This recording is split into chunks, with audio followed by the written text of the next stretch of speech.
സുപ്രഭാതം. ട്രഡീഷണലി കേരളയിലേക്ക് എല്ലാവർക്കും സ്വാഗതം. ഇന്ന് ചൊവ്വാഴ്ചയാണേ. നമുക്കെല്ലാവർക്കും അറിയാം ചൊവ്വാഴ്ച ദിവസം ദേവിയെ ഭജിക്കുന്നതിന് വേണ്ടിയിട്ട് ഉത്തമമായിട്ടുള്ള ദിവസമാണെന്ന്. അതുപോലെ തന്നെ സുബ്രഹ്മണ്യ ഭഗവാനെയും പ്രാർത്ഥിക്കുന്നതിനും ഭജിക്കുന്നതിനും വേണ്ടിയിട്ട് പ്രധാനപ്പെട്ട ദിവസമാണ് ചൊവ്വാഴ്ച. ചൊവ്വാഴ്ച ദിവസം സുബ്രഹ്മണ്യ ഭഗവാനെ പ്രാർത്ഥിക്കുന്നതും നെയ്വിളക്ക് തെളിയിക്കുന്നതും അതുപോലെ തന്നെ വിഗ്രഹമുണ്ടെങ്കിൽ അതിൽ അഭിഷേകം ചെയ്യുന്നതും പൂജകൾ ചെയ്യുന്നതും ഒക്കെ വളരെ നല്ല ഫലങ്ങൾ തരുന്നവയാണ്. ചൊവ്വാഴ്ച ദിവസം ചൊവ്വാഹോര എന്നറിയപ്പെടുന്ന ഒരു പ്രത്യേക സമയത്ത് സുബ്രഹ്മണ്യ ഭഗവാനെ പൂജകളൊക്കെ ചെയ്യുവാണെങ്കിൽ കുറച്ചും കൂടി നല്ല ഫലങ്ങൾ നമുക്ക് ലഭിക്കുന്നതാണ്. ചൊവ്വാഴ്ച ദിവസം ചൊവ്വാഹോര വരുന്നത് രാവിലെ 6 തൊട്ട് 7 മണി വരെയും ഉച്ചയ്ക്ക് 1 മണി തൊട്ട് 2 മണി വരെയും വൈകുന്നേരം 8 മണി തൊട്ട് 9 മണി വരെയുമാണ്. ഈ 3 സമയങ്ങളിൽ ഏതെങ്കിലും ഒരു സമയം നമ്മൾ ഭഗവാനെ ഭജിക്കുവാണെങ്കിൽ നമ്മുടെ പ്രാർത്ഥനകൾക്ക് കുറച്ചുകൂടി കൂടുതൽ ഫലം ലഭിക്കുന്നതാണ്. ഇപ്പം എല്ലാവരും കോമൺ ആയിട്ട് വെറ്റില ദീപങ്ങളും ഒക്കെ തെളിയിക്കാറുണ്ട് അല്ലേ? അപ്പോൾ ആ വെറ്റില ദീപം തെളിയിക്കുമ്പോഴും 6 തൊട്ട് 7 മണി വരെയും അല്ലെങ്കിൽ ഉച്ചയ്ക്ക് സമയത്തോ അല്ലെങ്കിൽ വൈകുന്നേരം 8 തൊട്ട് 9 മണി വരെയോ ആ ഒരു പ്രത്യേക സമയത്ത് തെളിയിക്കുവാണെങ്കിൽ കുറച്ചുകൂടെ നല്ല ഫലങ്ങൾ നമുക്ക് ലഭിക്കുന്നതാണ്. അതുപോലെ തന്നെ ചൊവ്വാഴ്ച ദിവസം എന്ന് പറയുന്നത് ചൊവ്വാഗ്രഹത്തിന്റെ ദിവസമാണ്. ചൊവ്വാഗ്രഹം എന്ന് പറഞ്ഞാൽ മംഗളകാരകനാണ്. അപ്പോൾ ചൊവ്വാഴ്ച ദിവസം ആ മംഗളകരമായിട്ടുള്ള ഒരു കാര്യങ്ങളും നമ്മൾ ചെയ്യാൻ പാടില്ല. നമ്മുടെ തലമുടി വെട്ടുക, നഖം മുറിക്കുക എന്നിങ്ങനെയുള്ള അശുഭകരമായിട്ടുള്ള കാര്യങ്ങളൊന്നും നമ്മൾ ചൊവ്വാഴ്ച ദിവസം ചെയ്യാൻ പാടില്ലാത്തതാണ്. നമ്മുടെ ജീവിതത്തിൻ്റെ എല്ലാ അഭിവൃദ്ധിക്കും ജീവിത വിജയം കൈവരിക്കുന്നതിനുമൊക്കെ സുബ്രഹ്മണ്യ സ്വാമിയെയാണ് നമ്മൾ ഭജിക്കേണ്ടത്. നമ്മുടെ ജീവിതത്തിൽ വസ്തു വാങ്ങുന്നതിനും വീട് വയ്ക്കുന്നതിനും വാഹനങ്ങൾ വാങ്ങുന്നതിനും ധനപരമായിട്ടുള്ള മുന്നേറ്റത്തിനും ഒക്കെ സുബ്രഹ്മണ്യ സ്വാമിയെ ഭജിച്ചു കഴിഞ്ഞിട്ടുണ്ടെങ്കിൽ വളരെ നല്ല ഫലങ്ങളാണ് കിട്ടുന്നത്.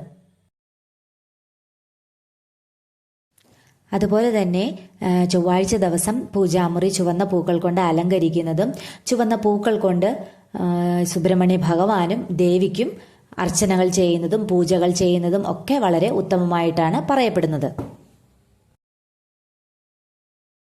അപ്പോൾ ഞാനും രാവിലെ 5 മണിയായപ്പോഴത്തേക്കാണ് എഴുന്നേറ്റത്. 5 മണിയായപ്പോഴത്തേക്കും എഴുന്നേറ്റ് കുളിച്ച് റെഡിയായി വന്നു. പൂജാമുറി എല്ലാം വൃത്തിയാക്കി കുലദൈവത്തിനായിട്ടുള്ള കുടം എല്ലാം പുതിയ വെള്ളം വെച്ചു. അതിൽ മഞ്ഞളും കുങ്കുമവും ഭസ്മവും എല്ലാം ചേർത്തു. അപ്പോൾ ഒരാൾ കമൻറ്റിൽ ചോദിച്ചിട്ടുണ്ടായിരുന്നു കുലദൈവത്തിനായിട്ടുള്ള ഈ കുടത്തിലെ വെള്ളം എല്ലാ ദിവസവും നമ്മൾ മാറ്റി വെക്കണമെന്ന്. എല്ലാ ദിവസവും മാറ്റി വെക്കുന്നതാണ് നല്ലത്. ഞാൻ ആ കുടത്തിലകത്താണ് ഞാൻ പൂ വയ്ക്കുന്നത്, ആ വെള്ളത്തിലാണ് ഞാൻ പൂ വയ്ക്കുന്നത്. അപ്പം പിറ്റേ ദിവസം ആകുമ്പോഴത്തേക്കും ചെമ്പരത്തി പൂവൊക്കെ ആണെങ്കിൽ നന്നായിട്ട് അഴുകിയിട്ടുണ്ടാവും. അപ്പോൾ അത് മാറ്റി എല്ലാ ദിവസവും പുതിയ വെള്ളം വെക്കാറുണ്ട്. അങ്ങനെ ചെയ്യുന്നത് തന്നെയാണ് നല്ലത്. ഒരു കുടം കഴുകി അതിൽ വെള്ളം മാറ്റി വയ്ക്കുന്നതിൽ നമുക്ക് അധികം ബുദ്ധിമുട്ടുള്ള കാര്യമൊന്നും അല്ലല്ലോ. ഇനി അഥവാ അത്രയ്ക്കും സമയമില്ലാത്തവരാണെന്നുണ്ടെങ്കിൽ കുടത്തിലെ വെള്ളം എല്ലാ വെള്ളിയാഴ്ചയും മാറ്റി മാറ്റി വെക്കാനായിട്ട് നോക്കണം. പക്ഷേ പൂ വയ്ക്കുമ്പോഴത്തേക്ക് അകത്ത് വെക്കരുത്, വെളിയിൽ താഴെ എവിടെയെങ്കിലും വെച്ചിട്ട് ബാക്കിയുള്ള കാര്യങ്ങൾ വെള്ളം മാറ്റാതെ വെള്ളിയാഴ്ച ദിവസം കുടത്തിലെ വെള്ളം മാറ്റിയാൽ മതിയാവും. അപ്പോൾ അതെല്ലാം മാറ്റി എല്ലാവർക്കും ധൂപാരാധന ചെയ്തു, പൂക്കളെല്ലാം സമർപ്പിച്ചു, നിവേദ്യമെല്ലാം നൽകി പൂജകളെല്ലാം ഭംഗിയായി തീർത്തു. അതിനുശേഷം വെളിയിൽ പോയി പടിയിലെല്ലാം മഞ്ഞളും കുങ്കുമവും തേച്ചു പൂക്കൾ കൊണ്ടൊക്കെ അലങ്കരിച്ചു.